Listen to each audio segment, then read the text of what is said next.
안녕하십니까. MBS 초대석의 양승용입니다. 2016년 바둑을 두는 인공지능 알파고와 인간 대표 이세돌 프로의 대결에 세계가 주목한 일이 있었습니다. 그럼 수십 년 경력의 베테랑 농업인과 인공지능 중 누가 더 토마토를 잘 키울 수 있을까요? 인공지능 스스로 농사를 짓는 데 필요한 모든 결정을 내리게 한다면 과연 어떤 결과가 나올까요? 지난 9월 네덜란드에서 열린 세계 농업 인공지능 대회에서 예선 2위로 본선에 진출한 한국 디지로그 팀의 리더 서영건 박사와 함께 인공지능 시대의 첨단 농업의 현재와 우리 농업의 미래에 대해 이야기 나눠보겠습니다.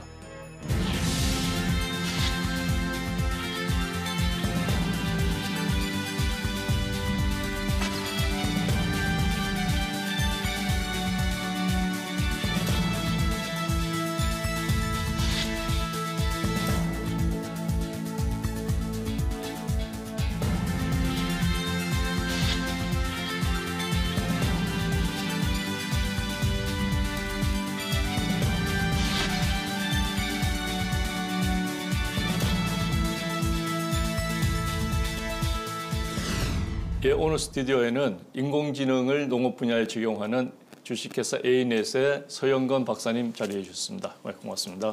네, 안녕하십니까.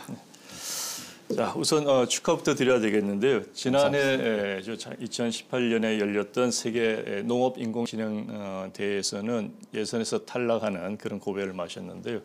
금년에는 예선 2위로 본선에 진출했습니다. 우선 그 세계 농업 인공지능회사 대회가 어떤 대회이고 어떤 분들이 어떤 팀들이 참여를 하는지 좀 소개를 부탁드리겠습니다. 2018년도에 네덜란드에서 제1회 농업 인공지능 대회가 있었었는데요. 예. 그 대회 제가 직접 참여한 건 아니었고요. 예. 그 당시에는 저는 이제 네덜란드 대학에서 연구원으로 사실 주최 측의 입장에 있었습니다. 아, 그렇군요. 네네. 한국의 근데 서울대 팀이 참여를 해서 손정혜 교수님 연구실이 되겠는데요. 예. 그래서 1회 때는 한국 팀이 그렇게 참여를 했었고 말씀해 주신 것처럼 조금 예선전에서 결선 본선까지 가지 못한 결과가 있었습니다만 올해 2회 대회는 작년 1회 대회에 참여했던 서울대 박사과정 학생들하고 그리고 저희 회사하고 또 이렇게 다른 멤버들과 팀을 이루어서 이렇게 참여하게 되었습니다. 인공지능이 많은 분야에서 어떤 새로운 변화들을 만들고 있는데요. 이런 농업 분야에도 사실 예외가 아닙니다. 예. 아직까지는 이렇게 눈에 보이는 어떤 뚜렷한 사례들이 없습니다만 한국뿐만이 아니라 네덜란드나 미국이나 세계 각국에서 농업 분야에서도 인공지능을 적용해서 어떤 새로운 가치를 만들어 보자 하는 그런 시도들을 하고 있는데요. 예. 그런 차원에서 열려진 대회라고 보시면 되겠습니다. 그렇군요. 예. 예선 2위로 이제 본선에 진출을 했는데요. 우선 의미와 소감을 좀 말씀을 해주시죠. 저희 팀의 이름은 디지로그라고 하는 팀입니다. 디지털과 아날로그를 이렇게 결합을 해서 농업에서의 어떤 새로운 가치들을 만들어 보자 하는 취지에서 이열영 선생님께서 이 이름을 직접 저희 팀에게 지어주셨고요. 예. 디지로그 팀에는 총 7개의 회사와 그다음에 3개의 대학이 이렇게 참여를 하고 있습니다. 굉장히 좀 다양한 전문가들이 모여 있는데요. 그렇군요. 예. 한국인들뿐만이 아니라 벨기에에 있는 대학, 서울대와 한경대뿐만이 아니라 참가되어 있고 예. 그리고 한국 기업뿐만이 아니라 네덜란드의 기업도 이제 같이 참여가 되어 있습니다. 그렇군요. 네. 다국적 팀이군요. 예, 다국적 팀입니다. 제가 한 역할은 이 전체 워낙 이 전문가분들이신데 이분들을 그냥 한 자리에 모은 역할이 사실 끝이고요. 이분들 각자가 너무 자기 역할들을 이렇게 잘 감당해 주셔가지고 이런 어떤 좋은 성적을 거두게 돼서 굉장히 사실 기뻤고요. 그리고 이것으로 인해 어떤 우리 한국 농업에도 좀 어떤 파급을 줄 수 있겠다는 생각에 또 이렇게 좀 뿌듯함을 느끼기도 했습니다. 작년의 경우에는 인텔이나 마이크로소프트나 텐센트 같은 어떻게 보면은 농업과는 관계가 없는 그런 IT, 순수하게 IT를 하는 기업들인데 이런 분들이 이런 농업 대회에 오셨다는 것도 굉장히 좀 흥미가 있는 부분이고 그렇군요. 올해도 마찬가지로 NXP 반도체라든지 델파이 같은 분들은 이런 분들은 어떻게 보면은 순수 농업을 하시는 분들은 아닌데 이런 농업 쪽에도 어떤 영역을 이제 확장시켜 나가는 그런 것들이 좀 저희가 주의 깊게 봐야 될 부분이 아닌가 하는 생각을 하고 있습니다. 그런 것은 이제 그만큼 농업 분야도 인공지능 등 그 첨단 기술과의 결합이 중요해지고 그 가능성이 많다 이런 것을 의미하겠군요. 네, 맞습니다. 뭐 이런 분들이 사실 이런 기업들은 뭔가 가능성을 보고 이제 움직일 거라고 저는 생각을 하고 있는데요. 왜냐하면은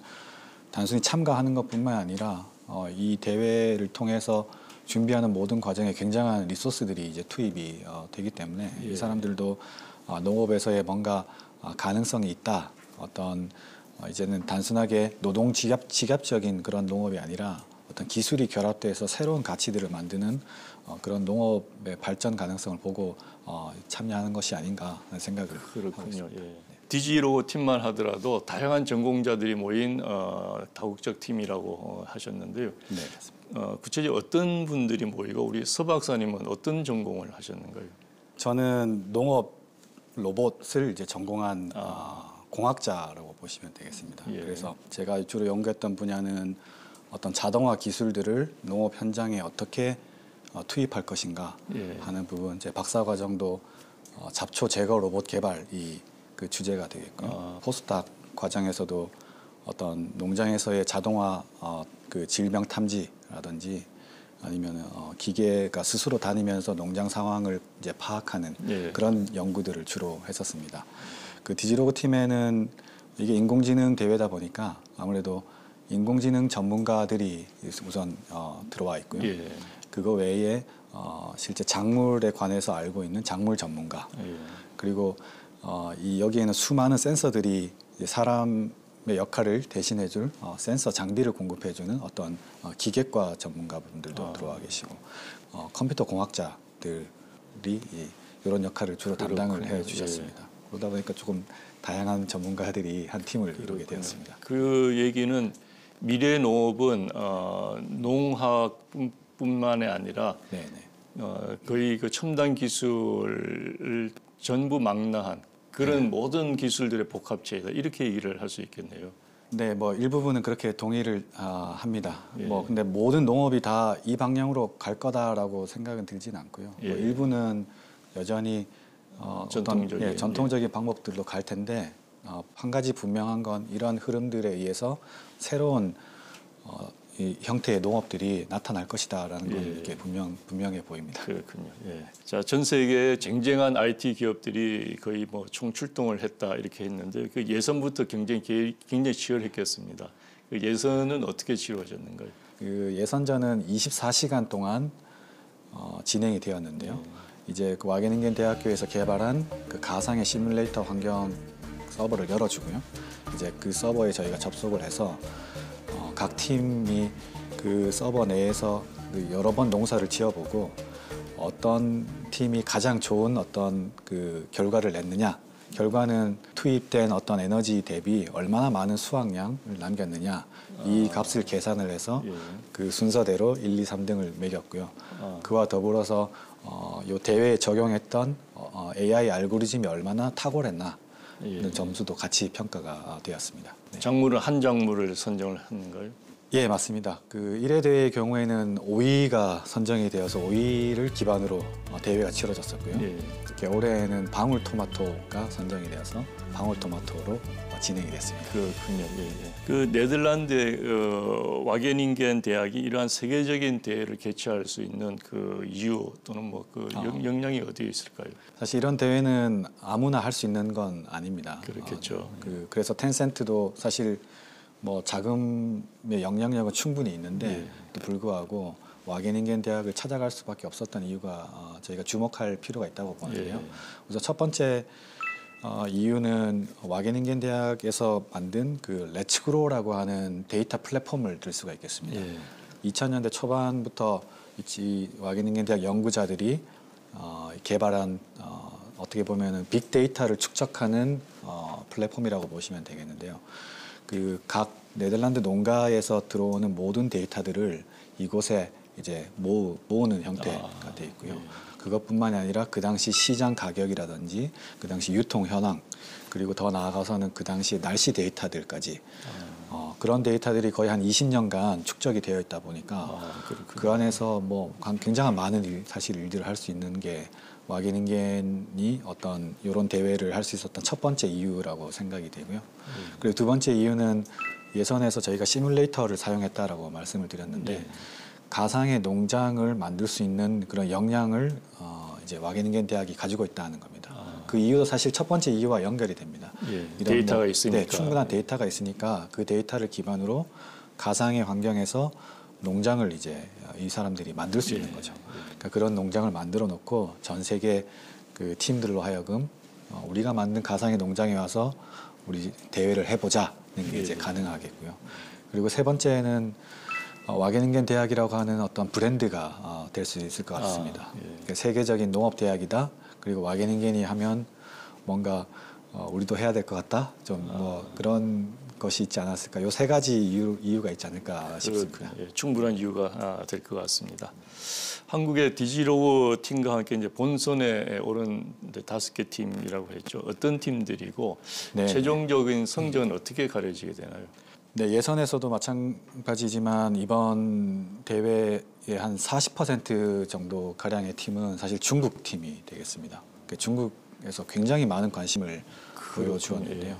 뭐 그 텐센트라고 하는 인터넷 기업이 중국 기업이기도 하지만 그 중국 분들이 이런 농업 혹은 인공지능 쪽으로도 굉장히 많은 관심을 가지고 있다. 그렇군요. 이런 것을 조금 확인할 수 있었습니다. 그 1위를 한 그 AICU라고 하는 팀은 사실 작년 대회에도 결승전에 참여했었던 팀인데요. 그 네덜란드에 있는 뭐 NXP라든지 뭐 와게닝겐 대학 연구자들이 이렇게 팀을 이루었긴 하지만 그 멤버들은 다 중국 분들입니다. 그래서 네덜란드 회사에서 일을 하고 있는 중국인 어떤 전문가들이 모여서 이룬 팀이고요. 그리고 3위를 한 팀은 우리 한국의 농촌진흥청에 해당하는 중국의 가스, CAAS라고 이제 표현을 하는데 굉장히 이제 훌륭한 농업 연구기관입니다. 국가기관인데 이분들이 모여서 이룬 팀이 이번에 3위로 이렇게 포진이 되었습니다. 그리고 4위, 5위를 한 팀들은 네덜란드 팀들인데요. 역시 마찬가지로 작년 1회 대회 때 결승에 진출했었던 팀들인데 전통적으로 이런 인공지능이나 농업 쪽을 꾸준히 해왔던 그런 네덜란드 기업들이 되겠습니다. 결승전에서의 최종 성적들은 아까 말씀드린 것처럼 첫 번째 그 점수는 얼마나 많은 이윤을 남겼는가가 50%가 되겠습니다. 그 이 이윤이라는 건 그렇게 단순하게 판매 수확량뿐만이 아니라 그리고 작년 대회와는 달리 올해는 그 토마토가 얼마나 맛있느냐의 값도 같이 이제 계산이 됩니다. 요거는 뭐 당도로 계산이 될 거라고 생각이 되는데요. 단순히 생산량만 많다고 해서 이기는 건 아니고요. 또 맛도 있어야 된다. 그것도 같이 포함이 되겠습니다. 그리고 30%의 점수는 어떤 인공지능 전략을 활용했는가. 그래서 이 팀이 적용한 인공지능 전략이 과연 새로운 아이디어에 기반한 그런 인공지능 전략인가. 그리고 대량 생산에 위한 어떤 그런 적용이 가능한가에 대한 점수가 이제 30%가 되겠고, 그리고 나머지 20%는 얼마나 어떤 적은 에너지 투입량, 뭐 사실은 히팅이 될 수도 있고 아니면 전기가 될 수도 있고 또 물이 될 수도 있을 텐데요. 이런 어떤 그 리소스들을 최소한으로 투입을 하고 하지만 생산량은 최대한 늘리는 그런 형태가 되겠고요. 이런 것들을 따져서 총 합산을 하게 됩니다.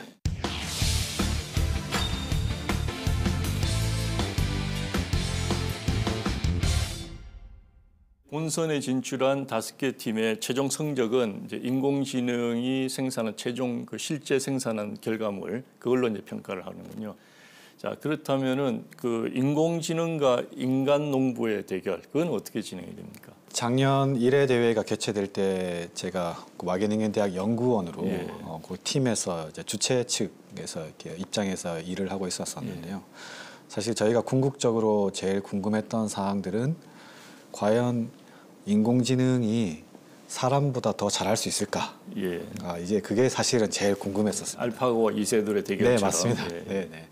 그 뭐 바둑이나 다른 어떤 뭐 체스라든지 이런 것들에서는 인공지능이 이미 사람을 이겼다라고 이렇게 저희가 알고 있고 실제로 그런 일들이 발생을 했는데 그 농업에서도 과연 그런 결과를 우리가 기대할 수 있을까 하는 것에서 사실 이 대회가 이제 주체가 되었다라고 보셔도 돼요. 그게 가장 그 중요한 관심사네요.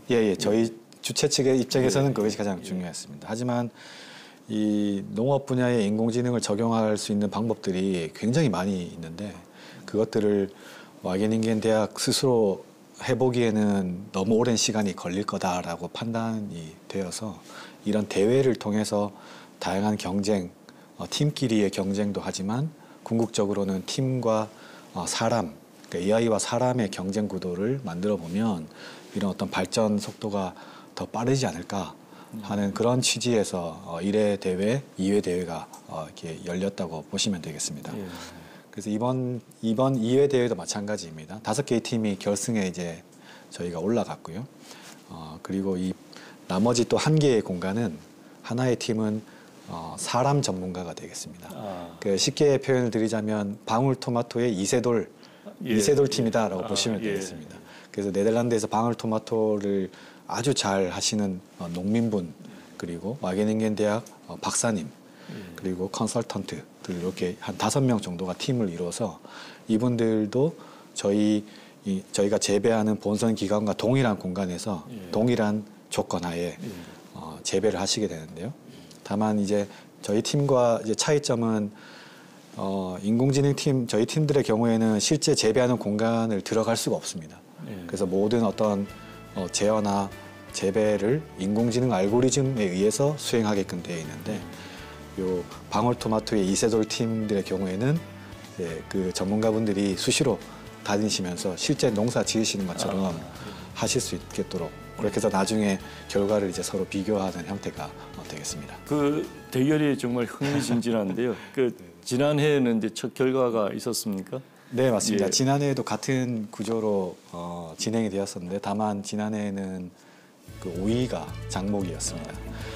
그 지난해 5개의 인공지능 팀과 그 오이의 이세돌 팀이 이렇게 결과를 보여줬는데 인공지능 팀 한 팀, 마이크로소프트 팀이 되겠습니다. 마이크로소프트 팀과 와게닝겐 대학 박사들이 이렇게 팀을 이룬 소노마라고 하는 팀이 사실 그 네덜란드 오이의 이세돌 팀을 이겼습니다.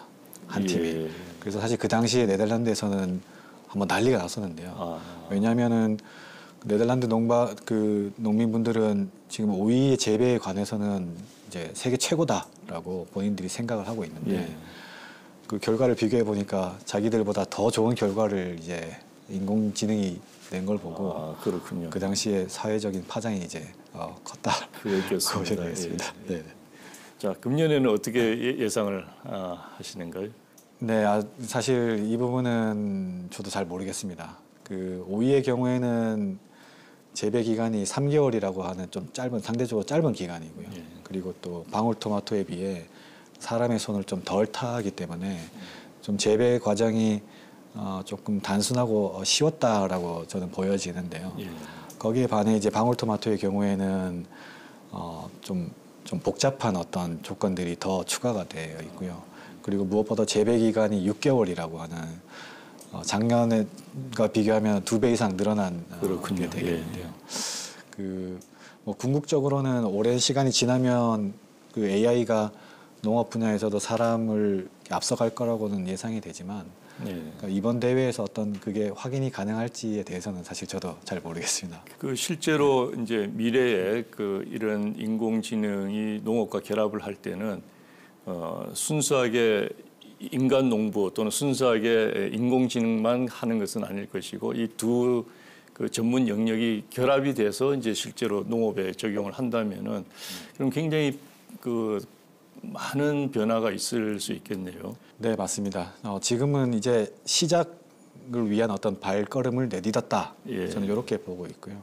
그리고 이게 연구 공간에서의 이루어진 굉장히 제한적인 조건에서 이루어진 대회이기 때문에 아직까지는 당장 어떤 농업 현장에 파급을 미칠 만한 그런 것은 아니라고 좀 보고 있고요.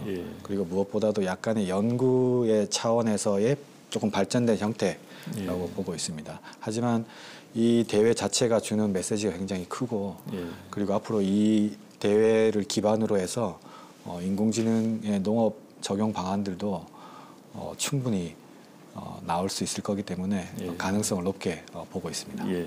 이번 대회를 위해서 이제 농업계 여러 전문가들이 힘을 이제 모았는데요. 그 구성원들을 좀 구체적으로 소개를 해줄 수 있을까요? 그리고 이제 이 인원들이 그런 열정을 가지고 그 시간과 노력을 들인 그 이유가 있을 텐데요. 그 뭐 각자 다 다르겠습니다만은 좀 소개를 해주시죠. 저희 디지로그 팀에는 총 7개의 회사와 3개의 대학이 이제 들어와 있습니다. 제일 가장 많은 리소스를 이제 사용하신 그 그룹은 스페이스워크라고 하는 인공지능 부동산 건물 설계 회사입니다. 스타트업 회사인데요. 예. 이분들이 농업에도 이제 관심을 가지시는 이유가 이분들의 미션은 우리 토지를 얼마나 효율적으로 극대화해서 사용을 하겠는가에 관심을 가진 스타트업인데 그렇군요. 이런 예.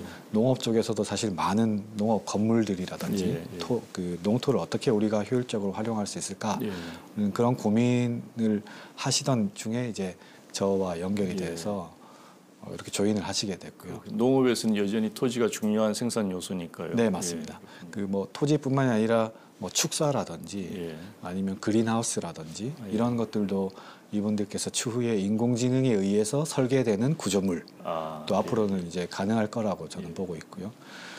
그리고 두 번째 회사의 경우에는 아이오크롭스라고 하는 역시 스타트업 회사인데요. 이 회사는 데이터를 기반으로 생산량을 극대화해주는 서비스를 해주는 회사입니다. 그래서 농가에서 이렇게 받아오는 데이터들 기준으로 그 농가별 퍼포먼스를 이제 비교를 해주기도 하고 그리고 그 농장주가 좀 적절한 판단을 내릴 수 있도록 예를 들자면 지금은 양액을 공급하셔야 될 시간입니다. 혹은 지금은 이런 영양소가 더 필요합니다. 그러니까 실제 농장주가 놓칠 수 있는 왜냐하면 이런 것들은 눈에 바로바로 보이지 않는 부분인데 수치 데이터 상으로는 이제 판단이 가능한 내용이지 않습니까? 그래서 그런 것들을 자동화된 알고리즘에 의해서 판단을 해서 농가에 서비스를 해주는 그런 회사가 되겠고요. 그다음에 세 번째 회사는 그 팜에잇이라고 하는 회사입니다. 최근에 많은 그 방송에서도 이렇게 홍보가 되고 있는 회사인데요. 식물 공장을 만드는 회사입니다. 그래서 뭐 이분들께서 식물 공장 혹은 그 컨트롤된 환경에서의 재배에 관한 이런 어떤 조언들을 이제 많이 이제 주셨고요. 네 번째 회사는 이지팜이라고 하는 회사인데요. 이 회사는 농업용 소프트웨어를 개발하는 회사입니다. 굉장히 오래된 회사이고 직원 수가 100명 가까이 되는 큰 회사인데 이 사장님께서 여기 이런 인공지능 대회에 계속 관심을 표명해 주시고 또 직원분들을 풀타임으로 이렇게 보내주셔서 이분들의 공헌도 굉장히 크고요. 이 이지팜에서는 저희가 다루는 모든 데이터의 소프트웨어 플랫폼들을 이제 구축해주는 역할을 이번 대회에서 담당을 했었습니다. 그리고 다섯 번째 회사는 컬티랩스라고 하는 회사가 되겠습니다. 컬티랩스의 경우에는 키스트에서 기술 이전을 받아서 투자된 그런 스타트업이 되겠는데요. 키스트에서 그 최근 스마트팜 관련해서 많은 어떤 연구 프로젝트들이 진행이 되었는데 그 중에 이제 중요한 기술들을 가지고 이제 시작한 스타트업이 되겠습니다. 그래서 그 컬티랩스가 있고요. 그다음 여섯 번째는 파미너스라고 하는 역시 스타트업 회사가 되겠는데요. 네덜란드에서 이제 와게닝겐 대학에서 석사 과정을 마친 친구가 한국에 와서 창업을 하였는데 농산물 유통이나 아니면은 그 그린하우스 재배에 관한 노하우들을 이제 저희 팀에 제공을 해주었고요. 그리고 마지막은 저희 A넷이 되겠습니다. 이 모든 회사들을 총괄해서 이제 이끌고 가는 그런 어떤 팀장의 역할을 했습니다. 그렇군요. 정말 다양한 팀들이 모여서 하나의 목표를 향해서 그걸 하고 있네요. 자, 한국 농업계 어벤져스가 모인 디지로그 팀 본선에서도 좋은 성적을 기대해도 되겠습니까? 네, 사실 저희의 목표는 우승입니다. 좋습니다.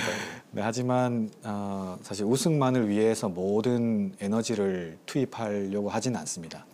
이 대회 자체가 가진 의미가 굉장히 있다라고 보기 때문에 새로운 알고리즘이나 어떤 새로운 기기, 새로운 센서 장비, 프로젝트들이 만약에 저희가 필요하다고 판단이 되면 이런 새로운 시도들을 해볼 수 있다는 것이 이번 결승에서 제가 이제 팀장 제 개인적으로 이렇게 끌고 가려고 하는 방향이고요. 그러기 위해서는 우승을 조금 희생할 수도 있다라고 볼 수도 있는데 왜냐하면은 이런 검증되지 않은 어떤 알고리즘들이 사실 어떤 퍼포먼스를 낼지 저희가 100% 예측하기 힘든 상황이지 않습니까? 그래서 그런 측면에서는 조금의 모험을 우리가 해보려고도 한다는 게 있고요. 하지만 뭐 이런 시도들을 통해서 저희가 사실 이런 대회 자체가 끝이라고 생각은 하지 않습니다. 이 대회를 시작으로 이제 다양한 어떤 프로젝트들을 저희 A넷이 이후에도 계획을 하고 있는데요. 이걸 시작으로 이후의 가능성들을 보고 이제 투자를 하는 거다라고 보시면 되겠고, 하지만 목표는 우승입니다. 예, 그렇게 되기를 바라겠습니다. 그 참여 팀들의 그 구성이 이제 중국 팀들이 많았다 이렇게 얘기를 했는데요. 네. 그 미래의 그 식량과 농업 문제를 생각한다면 상당히 그 우리한테 시사하는 바가 크다라고 볼 수 있겠습니다. 그런데 그 큰 그룹으로 보면 미국 팀, 유럽 팀, 뭐 중국 팀 이렇게 구성을 할 수 있을 것 같은데 상대적으로 미국 팀이 작았던가요? 그 이유는 어디에 있다고 보시는가요? 미국 분들이 작년 1회 대회는 이렇게 많이 참여를 하셨던 걸로 제가 기억을 하고 있는데요. 올해는 직접적으로 앞선에 나서지는 않고 이제 팀들의 이렇게 멤버로 이렇게 많이 들어가 포진하고 계십니다. 하지만 말씀해주신 것처럼 뭐 요즘 인공지능 분야의 그런 논문이라든지 새로운 알고리즘들이 거의 중국에서 많이 개발이 되고 있는데요. 이런 어떤 것들을 확실하게 저희가 느낄 수 있었던 그런 대회였다라고 생각이 들고, 중국 분들이 뭐 저희는 사실 한국보다 조금 이렇게 뒤처지고 있다라는 그런 제 개인적으로는 그렇게 생각을 했었는데 사실 이번 대회를 보고 중국이 이미 한국을 앞서고 있다는 느낌을 많이 받았고요. 이분들이 열정 또한 우리 한국 만만치 않구나 하는 것을 느껴서 사실 굉장히 좀 두려움도 있었습니다. 부러움도 있고 긴장도 해야 되겠고 그렇겠네요. 우리 서 박사님은 국내 농업계에서 찾아보기 어려운 이제 농업 로봇과 AI 전문가로 꼽히는데요. 이제 그 전에 참여했던 대표적인 프로젝트들을 소개를 해주시죠. 그 와게닝겐 대학, 네덜란드 와게닝겐 대학에서 제가 주로 했던 연구들은 주로 농업 로봇 개발에 관련된 내용이었습니다. 그 EU 프로젝트, 유럽 연합의 프로젝트로 뭐 네덜란드뿐만이 아니라 독일이나 벨기에, 스페인, EU 국가들이 모여서 궁극적으로 자동화된 로봇을 개발하겠다는 그런 프로젝트들이 되겠는데요. 그 첫 번째 케이스는 그 잡초 제거 로봇이 되겠습니다. 잡초의 경우에는 뭐 한국뿐만이 아니라 유럽 전 세계 어디서든지 간에 농민들에게 가장 큰 골칫거리인데요. 그 유럽에서도 마찬가지로 사탕물을 재배하는 그런 농가에서 이 잡초 제거를 위해서 노동력 투입이 너무 이제 크기 때문에 이 분야를 자동화해보자라고 하는 취지에 시작된 유럽 연합 스마트봇 프로젝트가 되겠는데요. 이제 궁극적인 목표는 그 사람을 대신할 소형의 그 로봇. 소형이라고 표시드리는 이유는 또 유럽에서는 환경 규제, 앞으로 농업 기계가 만드는 환경 규제까지도 같이 고려를 해서 어떤 디젤 엔진이나 혹은 가솔린에 의한 그런 기기가 아니라 전기에 의해서 움직이는 소형 사이즈, 그리고 이 소형 사이즈 단독으로 움직이는 것이 아니고 이런 작은 친구들이 여러 대가 힘을 합쳐서 같이 움직이게끔 하는 그런 방향의 프로젝트가 되겠는데요. 거기서 이제 저는 자기네들끼리 서로 통신을 해가면서 맞습니다. 협력을 하는 거예요. 여러 대의 로봇이 협력하는 형태가 되겠는데 저는 그 중에 이제 이 조그마한 소형 로봇이 어떻게 자율주행을 해서 밭을 다니는가에 대한 내비게이션 알고리즘과 그 다음에 또 핵심 기능은 굉장히 단순한 기능이 될 수도 있는데 사실 로봇의 입장에서 굉장히 어려운 기능인데요. 잡초와 작물을 구분하는 기능이 되겠습니다. 그렇겠죠. 저희가 사람이 보기에는 저게 잡초네, 저게 작물이네라고 금방 표시가 되지만 이 기계의 입장에서는 이게 사실 쉽지만 않습니다. 그래서 그런 부분에 최근 인공지능 분야들이 적용이 되어서 거의 이제 사람 수준에 육박하는 그런 이제 퍼포먼스들을 했고요. 예. 그다음에 두 번째로 제가 참여했었던 연구는 그 그린하우스 내에서 그 질병을 자동으로 감지해주는 로봇이 되겠습니다. 예. 이제 그린하우스를 스스로 이제 다니면서 농장주가 그 넓은 농가들을 매일 다 꼼꼼히 다닐 수가 없는데요.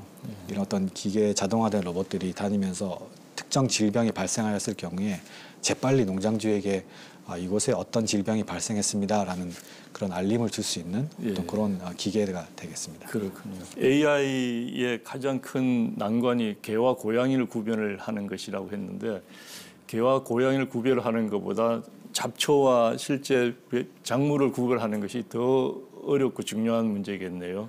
네, 지금 입장에서는 사실 이것이 더 이상 그 고민할 문제는 아닙니다. 그렇습니까? 이미 이렇게 나와 있는 많은 알고리즘들을 그냥 단순히 적용만 함으로써 예. 이 문제들은 해결이 이제 다 됐다라고 보고 있고요. 예. 그 사실은 근데 요 개발 단계들이 2013년, 2012년 되겠는데 예. 그 당시에는 굉장히 이제 도전 과제였다라고 볼 수 있습니다. 예.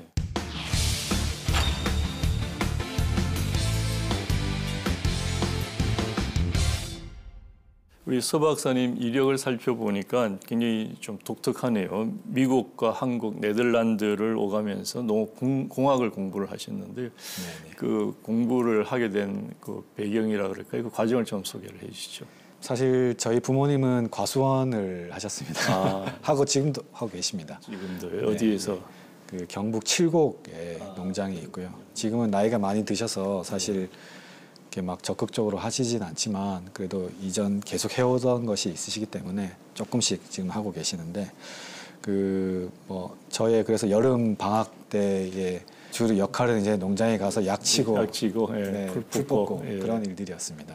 그러다 보니까 뭐 이런 농업에도 자연스럽게 애증의 관계 있었다라고 이제 판단이 되고요. 그리고 그래서 풀뽑기 로봇을 개발하셨군요. 예, 그래서 아마 그 프로젝트가 공고가 났을 때 아마 제 마음이 제일 끌렸던 이유도 아마 그런 이유가 아닐까 하는 생각도 듭니다. 그래서 뭐 농업을 공부를 구체적으로 해야 되겠다라는 의지를 가지고 한 건 아니었는데 이게 뭐 자연스럽게 그런 방향으로 이렇게 진행이 된 것 같고요. 그 학부 때는 미국에 교환 학생을 갈 기회가 있었습니다. 아이오와 주립대였는데 아이오와를 가보신 분은 아시겠지만 아이오와 주의 경우에 한 90% 이상이 이제 옥수수 농장입니다. 예, 차로 뭐 5시간 이상을 달려도 똑같은 옥수수 밭이 계속 나오는 그런 공간인데 사실 저는 그 당시 아이오와를 가보고 미국은 농업 국가다라고 뭐 뉴욕이라든지 LA를 가본 적이 없으니까 이제 그렇게 생각할 정도로 거기는 굉장히 여전히 맞는 얘기죠. 맞습니다. 이제 그곳에서 이제 제가 봤던 장면들은 어떤 대량의 기계들에 의해서 대량 생산화 되는 것들을 보고 농업도 저렇게 기계로 갈 수 있구나 하는 것들을 이제 그 당시 처음 보고 그러면 여기서 내가 농업을 공부해야 되겠다는 생각에 원래 한 학기 교환 학생을 마치고 한국으로 돌아왔어야 됐는데 그냥 그곳에서 이제 트랜스퍼를 편입을 해서요.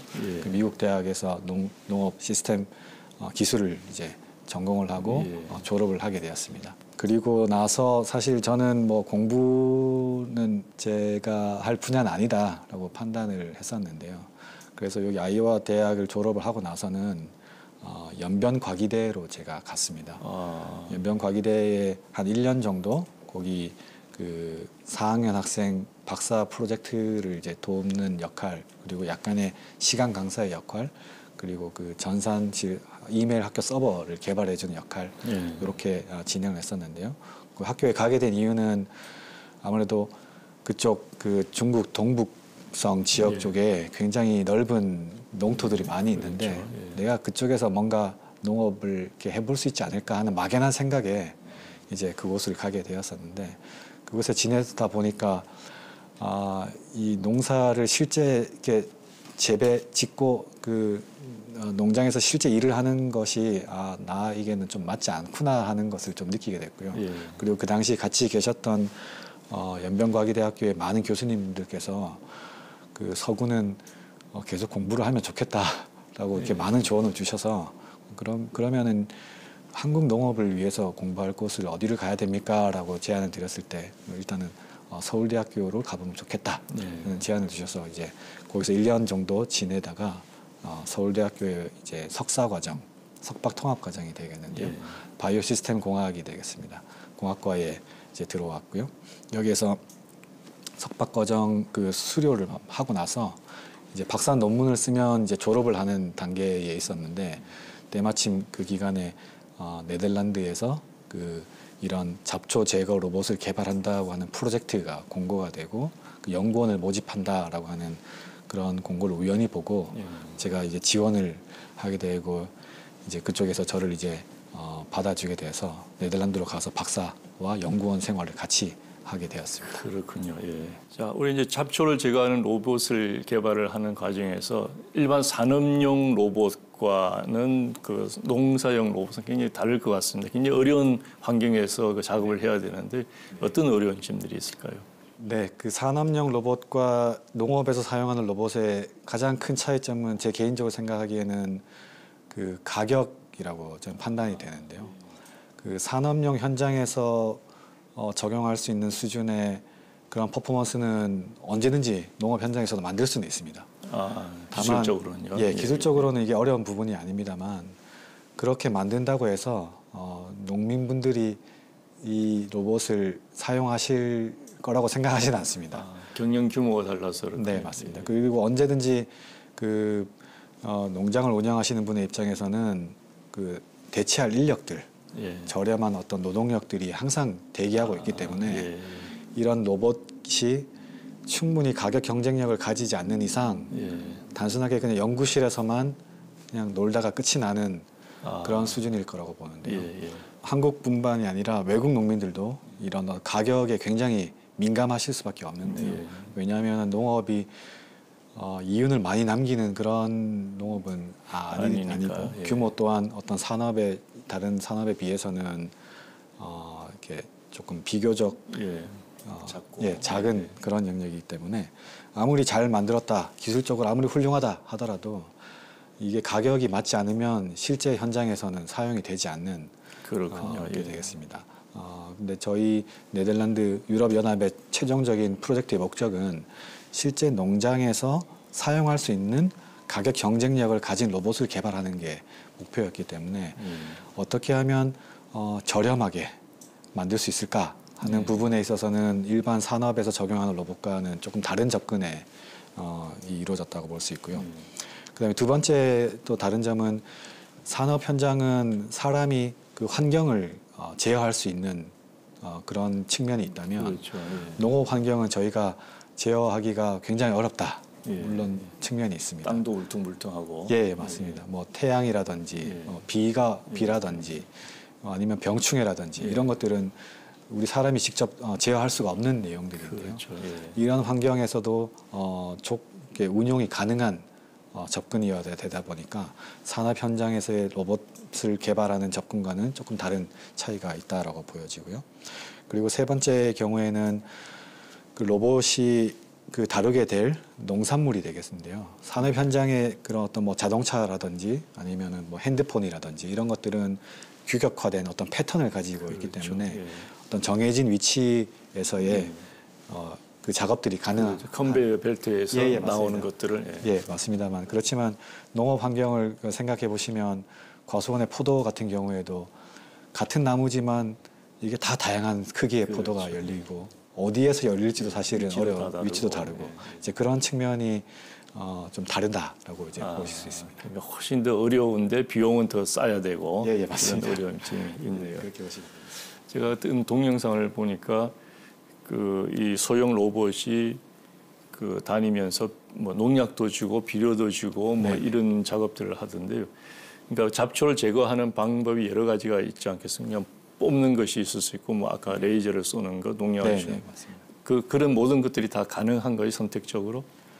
지금 현재 상황에서 제 개인적인 생각은 가장 경제적인 방법은 아무래도 약을 뿌리는 방법이 되겠고요. 그 뭐 제초제가 되겠습니다만 제초제를 뿌리는 방법이 가장 현실적으로 가장 먼저 적용이 될 수 있는 예. 그런 내용이 되겠습니다.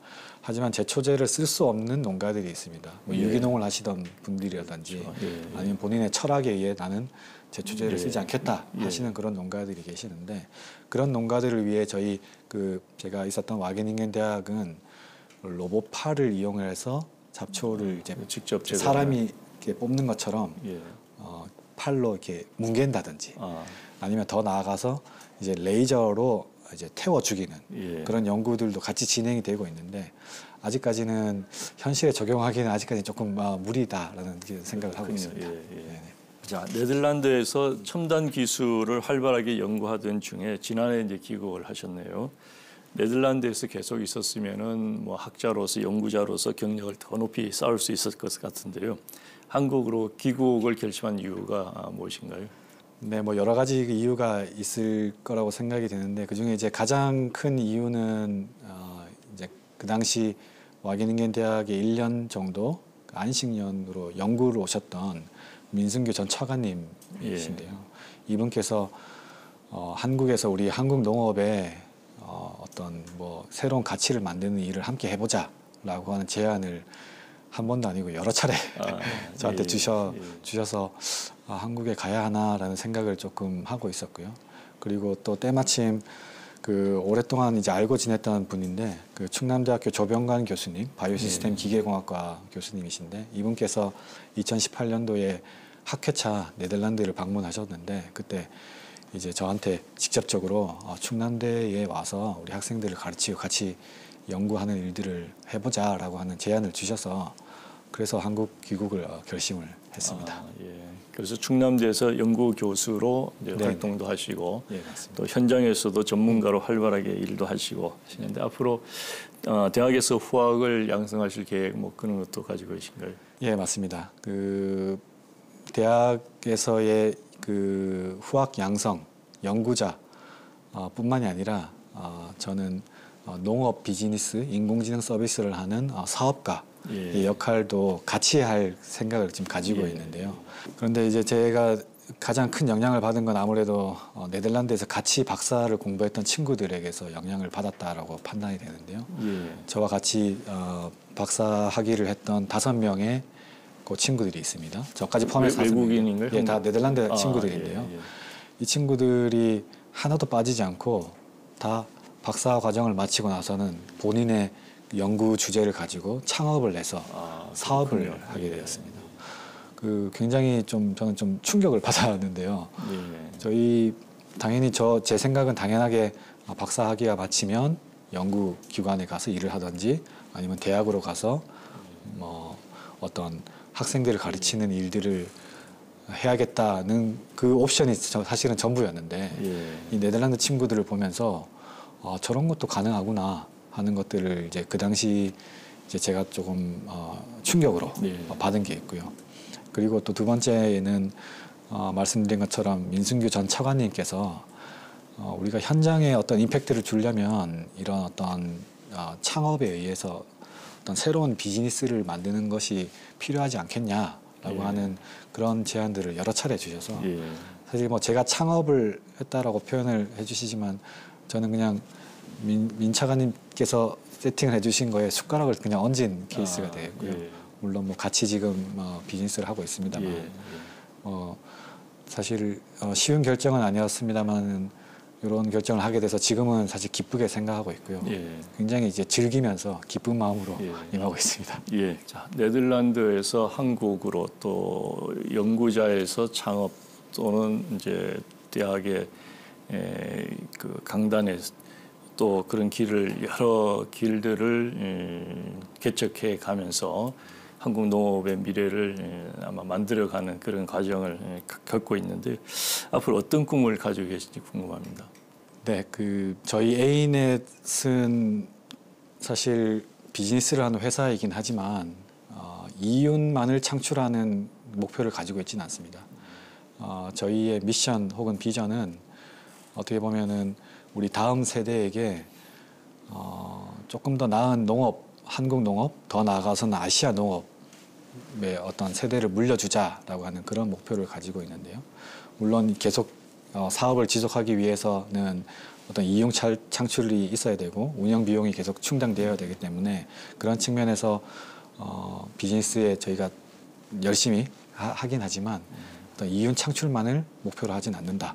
우리 어떤 사회적인 농업 환경, 농업 인프라, 이제 제 전문 분야가 어떤 농업 로봇이나 인공지능 분야가 되다 보니까 이런 것들을 활용해서 우리 한국 농업의 어떤 인프라를 만들어 주는 그런 일들을 이제 계속 진행을 하고 싶고요. 그리고 두 번째로는 제가 고등학교 때 읽었던 그 조지 워싱턴 박사님, 카버 박사님의 전기 땅콩 박사라고도 불리는데 이분이 굉장히 그 당시 제가 많은 감명을 받았던 거는 이제 흑인으로 태어나서 그 당시 백인들에게 엄청난 수모를 겪었음에도 불구하고 이제 본인의 어떤 전공을 살려서 본인 그 농업 연구자로서 사회에 굉장히 많은 기여를 이제 하셨는데 어떤 그런 카버 박사님과 같은 그런 좀 삶을 또 살면 좋지 않겠나 하는 생각을 가지고 있습니다. 예, 잘 알겠습니다. 우리 서 박사님의 흥미진진한 얘기를 듣다 보니까 어느덧 이제 시간이 다 됐는데요. 마지막으로 이제 우리 농업계는 그 첨단 농업 기술에 대한 기대와 동시에 이제 불안감도 가지고 있거든요. 그에 대해서 우리 농업인과 일반 시청자들에게 한 말씀을 부탁드리겠습니다. 네, 뭐 현장 농민분들께서 이렇게 비판을 주시는 분들도 사실 많이 계십니다. 하지만 이런 어떤 인공지능 기술이라든지 농업 로봇 기술의 흐름은 더 이상 저희가 막을 수 있는 건 아니라고 보고요. 그러니까 누군가가 저희가 하지 않는다면 누군가가 이제 단지 시간의 문제일 뿐인데, 근데 모든 농업이 다 이런 첨단 기술과 인공지능을 활용한 그런 농업으로 갈 거라고 생각을 들지는 않습니다. 기존에 하던 농업들은 그대로 가되 어떤 새로운 형태의 어떤 모습이 그려질지는 모르겠습니다만 저희가 상상을 했던 모습일 수도 있고 아니면 상상하지 못했던 새로운 형태의 농업이 될 수도 있고 이건 인공지능이 얼마나 성과를 나타내느냐에 달렸다고 보는데요. 이런 형태의 어떤 새로운 농업이 이제 더 만들어지는 거다라고 보시면 되고 기존의 농업들과는 뭐 약간의 이렇게 겹치는 측면이 있을 거라고 보는데 이제 같이 가는 형태가 되지 않을까 하는 생각을 가지고 있습니다. 예. 첨단 농업 기술이 우리 한국 농업의 지속 가능한 발전에 분명히 기여를 할 수 있을 것이라고 믿고요. 우리 서 박사님이 그 선두에서 한국 농업의 방향을 잘 제시를 해주시고 또 본선 그 세계 농업 인공지능 대회 본선에서도 원하시는 우승을 꼭 하시기를 기원하겠습니다. 네, 오늘 나와주셔서 고맙습니다. 네. 놀랍도록 빠른 첨단 기술의 발전 속도는 한국 농업의 미래 방향에도 많은 과제를 던져주고 있습니다. 그러나 농업계의 우려에도 불구하고 첨단 농업의 상징처럼 다가왔던 스마트팜이 거스를 수 없는 대세로 자리를 잡아가고 있는 지금 농사 로봇, 인공지능과 사물 인터넷 등 세계가 주목하고 있는 IT 기술과 농업의 접목에 보다 많은 관심을 갖고 연구와 개발을 추진해 나가야 할 것입니다. 또한 그 과정에서 우리 농업의 기반이었던 소규모 농가와 고령농에 대한 지원과 배려도 잊지 말아야 하겠습니다. 함께해 주신 여러분 고맙습니다.